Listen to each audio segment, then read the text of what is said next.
इस वक्त संसद में प्रश्नकाल चल रहा है, सवाल पूछे जा रहे हैं जिनके संबंधित मंत्री जवाब दे रहे हैं। अब बढ़ते हैं आगे और बात करते हैं नीट पेपर लीक मामले की, जिसमें पटना से बड़ी खबर सामने आ रही है। नीट पेपर लीक मामले में सीबीआई की जांच तेज हो गई है। पेपर लीक मामले पर सीबीआई की जांच में बड़ा खुलासा सामने आ रहा है। बिहार के करीब 35 छात्रों तक पहुंचे थे नीट यूजी के पेपर। 35 से 45 लाख में ये डील हुई थी नीट यूजी पेपर्स की। जांच में 150 से अधिक छात्रों को पेपर मिलने की जानकारी सामने आ रही है। यानी 150 से अधिक छात्रों को पेपर मिलने की ये जानकारी सामने इस वक्त आ रही है। बड़ी खबर इस वक्त आपके टीवी स्क्रीन पर जो आप इस वक्त देख पा रहे हैं।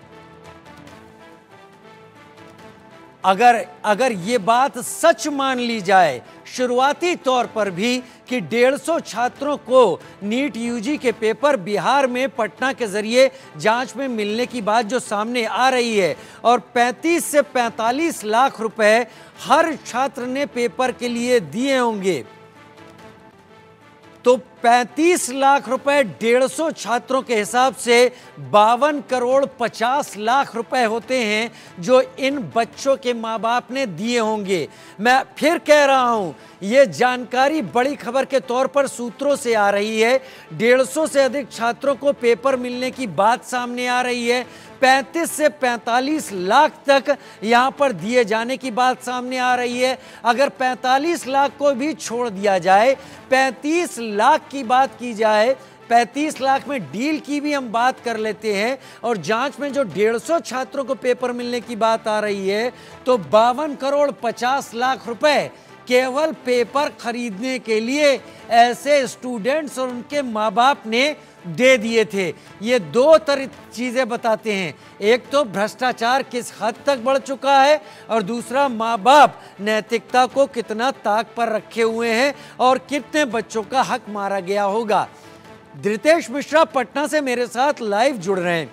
रितेश, बहुत बड़ी खबर आपने दी है, दर्शकों के पास ये वाकई बहुत बड़ी खबर जा रही है। मैंने तो इसका लोअर लेवल पर कैलकुलेट किया है। मान लीजिए 150 छात्रों तक जैसी आपने जानकारी दी है ये पेपर पहुंचे होंगे। 35 से 45 लाख की डील बताई जा रही है सूत्रों के मुताबिक। 35 लाख रुपए भी अगर एक ने दिए तो 52.5 करोड़ रुपए इधर से उधर हुए हैं। ये बहुत बड़ा स्कैम है।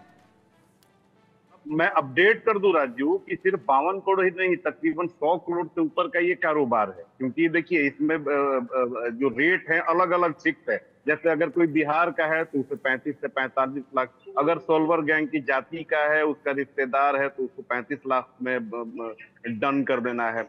अगर वो उसका रिश्तेदार नहीं है लेकिन बिहार से है, झारखंड से है, तो उसके लिए भी रियायत है कि चलिए 35 से 45 लाख तक के बीच आप ले लें, आप पैसा दे दें क्योंकि आप बिहार झारखंड से हैं और ये कंसेशन दिया गया है सोलवर गैंग की तरफ से। अब देखिए जो लोग गोधरा से हैं या दूसरे प्रदेशों के हैं उनके लिए कोई रियायत नहीं है, उनके लिए कोई कंसेशन नहीं है। जो सोर्सेज है हमारे, उनका कहना है कि 60 लाख 70 लाख रुपए तक की ये डील पहुंची हुई है बाहर के प्रदेशों के लिए। बिहार से अगर बात करें तो जो जानकारी हमें मिल रही है सोर्स के हवाले से ही ये खबर है कि तकरीबन 35 ऐसे छात्र हैं जिनके पास क्वेश्चन पेपर 12 क्वेश्चन पेपर पहुंचे थे और अब सीबीआई बहुत जल्द इन तक पहुंचने वाली है। और पूरे देश की अगर बात करें तो एक क्यूमुलेटिव आंकड़ा निकाला है सीबीआई की टीम ने, उसके अनुसार 150 छात्रों तक क्वेश्चन पेपर पहुंचा था। और ये जो आंकड़ा है ये ज्यादा भी हो सकता है क्योंकि कल जो गिरफ्तारी हुई थी धनबाद से बंटी ने रिमांड पर काफी सारी चीजों का खुलासा किया है। कई महत्वपूर्ण बात इसने बताई है, उसके पास से कई सारे डॉक्यूमेंट्स मिले हैं।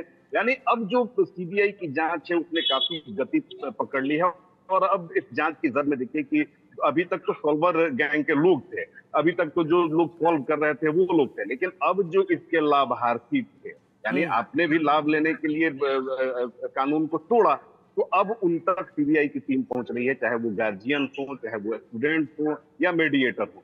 तो बहुत बड़ा खुलासा है और जो सोर्सेज हैं उनका कहना है कि संजीव मुखिया को लेकर भी कुछ पॉजिटिव खबर अब सीबीआई को वही मिली मैं है। आपसे और पूछने अब वाला था रितेश, वही पूछने वाला था, विस्तार से इस सवाल का जवाब दीजिएगा। आपने कहा, जब मैंने अंदाजा लगाया कि 52 करोड़ 50 लाख रुपए अभी जो हम खबर दे रहे हैं उसके हिसाब से मिनिमम इतने का इधर से उधर हेरफेर हुआ है, भ्रष्टाचार हुआ है, लेकिन आपने कहा कि ये आंकड़ा 100 करोड़ के पार जाता है। क्या यही वजह है कि इतना पैसा पाने के बाद संजीव मुखिया आराम से कहीं छुपा बैठा है और उस तक पहुंचना आसान नहीं है? अब बिल्कुल देखिए, मैं पहले दिन से ही बार बार कहता हूं कि संजीव मुखिया का लोकेशन लगभग लगभग सीबीआई ने ट्रेस कर लिया है, क्रैक भी कर लिया है। उससे रॉकी से बहुत महत्वपूर्ण जानकारी मिली, अमन से बहुत जानकारी मिली। अभी देखिए कि जो गिरफ्तार हुआ है हालिया बंटी, उससे भी उसके बारे में महत्वपूर्ण जानकारी मिली है। लेकिन क्योंकि बहुत साथी है जो छोटे थे सीबीआई के अंदर, उनका साफ तौर पर कहना है कि देखिए कदम हम फूंक फूंक के रख रहे हैं, क्योंकि राजनीतिक सरपरस्ती भी उसे प्राप्त है। इसके अलावा वो बेहद शातिर है, तो कानून का क्या कुछ लूपहोल्स होते हैं उसका भी वो फायदा ले सकता है। और यही कारण है कि सीबीआई तमाम बातों की जानकारी होने के बावजूद उस पर काफी दबिश बनाने में काफी सावधानी बरत रही है, ताकि वो कानून में किसी लूपहोल का फायदा लेकर फिर वो उसका फायदा ना उठा ले। और यही कारण है कि सीबीआई फूंक कर कदम रख रही है। हमारे जो सोर्सेज हैं उनका साफ तौर पे कहना है कि सीबीआई की टीम लगातार कई जगहों पर कैंप करके रखी हुई है, और जैसे ही उसे ग्रीन सिग्नल मिलेगा, हो सकता है कि जो अगली गिरफ्तारी हो वो संजीव मुखिया की हो। अगली गिरफ्तारी हो संजीव मुखिया की होगी। फिर क्या उम्मीद है? अभी रॉकी, बंटी, चिंटू, पिंटू, ये सारे के सारे लोग हैं। कुल अब तक कितने लोग सीबीआई की कस्टडी में आ चुके हैं रितेश, ये भी सम अप करते हुए बताइए, क्योंकि आज जो जानकारी निकल कर आई है वो नीट के घोटाले को एक और अलग पायदान पर ले जा रही है। देखिए, अगर पूरे आंकड़े की बात करें तो तकरीबन 40 से ऊपर लोगों की गिरफ्तारी सीबीआई कर चुकी है, और अलग अलग जगहों से ये गिरफ्तारी हुई है, ना सिर्फ बिहार झारखंड बल्कि अब देखिए कि गुजरात से भी कुछ गिरफ्तारी हुई है, महाराष्ट्र से भी कुछ गिरफ्तारियां हुई हैं, एमपी से भी गिरफ्तारियां हुई हैं, तो पूरे इसके अलावा राजस्थान से गिरफ्तारियां हुई हैं। तो ये जो आंकड़ा है वो लगभग 42-43 के आंकड़े को क्रॉस कर चुका है, और इसमें अभी अन्य गिरफ्तारियां भी होनी बाकी हैं, क्योंकि सीबीआई काफी ही जो लगातार इस खबर पर हम बने हुए हैं, लगातार सीबीआई के जो कुछ हमारे सोर्सेज हैं उनसे हमारी इस खबर को लेकर लगातार बातचीत होती रहती है। तो उनके अनुसार अब जो गिरफ्तारियां होंगी उसमें थोड़ी तेजी आएगी। अब हो सकता है कि जो 35 लोग लाभार्थी हैं उन तक तुरंत सीबीआई पहुंचे, उनकी गिरफ्तारी हो जाए, देश के अन्य हिस्सों से गिरफ्तारियां हो। तो अब जो गिरफ्तारी का जो फ्रीक्वेंसी है गिरफ्तारी की, अब वो सीबीआई बढ़ाने वाली है।